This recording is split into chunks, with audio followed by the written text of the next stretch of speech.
L'équipe de France est de retour à Clairefontaine. Allons-nous vivre une purge comme d'habitude? On verra ça. En tout cas, c'est un rassemblement important à un an du Mondial 2026.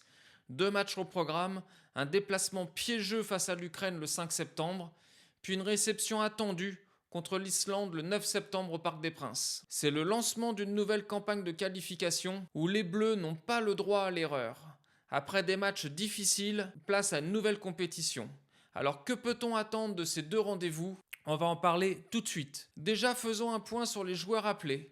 Côté gardien, Mac Maignan, Lucas Chevalier, Brice Samba, qui pour moi sont les 3 choix cohérents de Didier Deschamps. Je pense que Lucas Chevalier va bientôt passer devant Mac Maignan, qui sort de 2 saisons pas exceptionnelles, et Brice Samba en 3e gardien me paraît totalement correct par rapport. Côté défenseur, Jules Koundé, William Saliba, Dayo Upamecano, Malo Gusto, Théo Hernandez et Lucas Hernandez, Lucas Digne et Ibrahima Konaté. Encore une fois, des choix qui paraissent totalement dans la logique. Ce sont des joueurs qui actuellement sont plutôt intéressants en club. Petit quand même, petit questionnement on va dire sur les 2 frères Hernandez. Théo est quand même en dessous sur ses années à Milan. Il a été transféré cet été. À voir un petit peu ce que ça va donner. Lucas est toujours pas à 100% avec le Paris Saint-Germain. Donc toujours un petit peu surprenant de retrouver les 2 frangins qui sont pas à leur forme optimale dans ce genre de rassemblement. Mais on sait très bien que Didier Deschamps a toujours fait avec ses têtes. Quand il a un groupe qu'il aime, il ne regarde pas forcément tout ce qui est résultat, performance.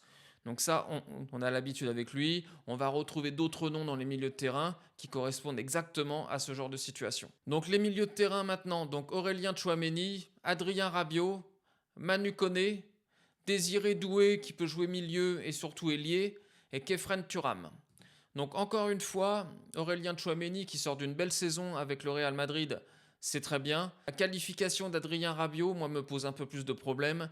Il sort d'une affaire difficile avec l'OM, n'a pas fait de match depuis 15 jours, a été transféré au Milan dans une situation un petit peu compliquée. Je trouve que son appel en équipe de France est un petit peu trop simple.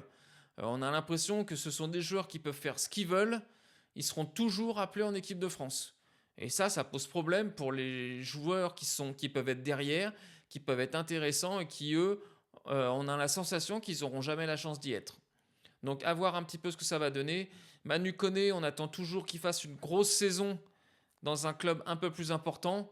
Désiré Doué, plutôt ailier, plutôt que milieu. À voir aussi si, comme Luis Enrique avait eu l'idée de mettre Désiré Doué au milieu, est-ce que Didier Deschamps a envie d'essayer la même chose? On verra. Et Khéphren Thuram, toujours pareil, je trouve que c'est toujours un peu prématuré qu'un joueur comme ça soit toujours en équipe de France. Ces saisons sont pas exceptionnelles et je trouve qu'aujourd'hui ils sont trop vite appelés en équipe de France. Côté attaquant, donc là c'est vraiment la bombe de l'équipe de France. On a un groupe exceptionnel devant. Kylian Mbappé, Ousmane Dembélé, Michael Olise, Marcus Thuram, Magnès Akliouche, Ryan Cherki et Bradley Barcola. En sachant que c'est la liste qui a été donnée la première fois. Et évidemment, il y a eu des changements derrière à cause de certaines blessures. Donc les Français sont engagés dans le groupe D, avec l'Ukraine, l'Islande et l'Azerbaïdjan. L'objectif, évidemment, terminer premier et s'assurer une qualification directe pour le Mondial 2026. Didier Deschamps a insisté, avant le rassemblement, sur le rythme infernal. Le calendrier surchargé, le temps de préparation réduit pour certains joueurs, parisiens par exemple, et la nécessité d'entrer vite dans la compétition. Ce rassemblement de septembre est donc capital. Poser les bases, évidemment, créer une dynamique si possible et tester quelques nouveaux visages dans le groupe. C'est ce qu'on beaucoup attendent. La grande info, bien sûr, c'est le forfait de Ryan Cherki. Blessé à la cuisse avec Manchester City, à sa place, Didier Deschamps a appelé Hugo Ekitike. Première convocation de l'attaquant de Liverpool, auteur d'un début de saison tonitruant avec déjà 3 buts en 3 matchs de Première Ligue. Autour de lui, on retrouve les cadres. Mbappé, Tchouaméni, Upamecano, Maignan. Premier test face à l'Ukraine le 5 septembre en Pologne. Un déplacement qui sera pas simple, l'Ukraine reste solide collectivement, difficile à bouger et souvent portée par un public toujours très mobilisé.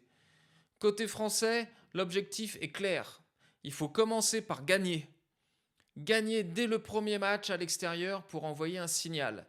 La clé du match, c'est l'intensité et la gestion des efforts pour les joueurs qui auront le moins de préparation. Le staff physique des Bleus alerte déjà sur la fatigue liée au voyage et à la reprise intense de la saison. Petit rappel, on sait que les joueurs parisiens n'ont eu que 3 semaines de coupure entre leur saison interminable de l'année dernière et le début de saison de cette année. On attend un match ouvert avec des occasions des deux côtés, mais les Bleus devront être réalistes impérativement et s'appuyer comme très souvent avec Didier Deschamps sur leurs individualités. Il faudra garder la maîtrise défensive et être très bon dans le collectif. 4 jours plus tard, retour à Paris au Parc des Princes. Un cadre évidemment symbolique, chargé d'histoire pour les Bleus. Face à eux, l'Islande, adversaire réputé, accrocheur, mais beaucoup plus abordable que l'Ukraine. C'est le premier match à domicile. Dans ces conditions, le public attend un spectacle avec un succès net. C'est ce qu'on espère tous. Les joueurs aussi voudront se rassurer devant leur public. Ça sera sans doute l'occasion de faire tourner, de donner du temps de jeu à certains, et pourquoi pas d'offrir ses premières minutes aux nouveaux comme Hugo Ekitike. L'objectif est plutôt clair, confirmer le résultat du match aller et s'installer en tête du groupe, en espérant que le match aller se termine bien. Le parc doit devenir une forteresse et ce rendez-vous peut lancer une dynamique. Le sélectionneur a insisté sur un point, le manque de temps pour travailler. Entre les clubs, les compétitions et les voyages, il doit aller à l'essentiel. Ces 2 matchs lui permettront d'évaluer l'état de forme de ses cadres. Toujours très difficile en début de saison d'évaluer vraiment le niveau de chacun. Il pourra aussi tester des associations et préparer la suite. Son après, Didier Deschamps. Il doit aussi gérer une nouvelle génération qui pousse derrière. La convocation d'Ekitike est un signal. Deschamps regarde déjà l'avenir pour l'équipe de France, pas pour lui. Mais il doit garder un équilibre entre les leaders expérimentés et caractériels comme Mbappé et les autres. 3 points à retenir essentiels. Bien démarrer, un succès à l'extérieur en Ukraine changerait toute la dynamique. Capitaliser à domicile, battre l'Islande sans trembler pour sécuriser la tête du groupe.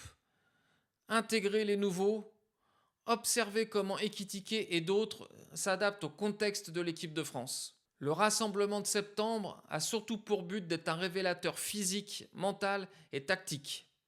Allons-nous avoir de nouvelles choses sous Didier Deschamps? Sincèrement, j'y crois pas, mais on ne sait jamais. Pourquoi pas? L'équipe de France entre dans le vif du sujet. 2 matchs pour poser des bases solides, trouver des automatismes et lancer une campagne de qualification qui doit mener impérativement au Mondial 2026. Les regards seront évidemment tournés vers Mbappé, Ousmane Dembélé et bien sûr tous les autres cadres, mais aussi vers les nouveaux visages comme Hugo Ekitike. Donc réponse sur le terrain dès ce vendredi face à l'Ukraine.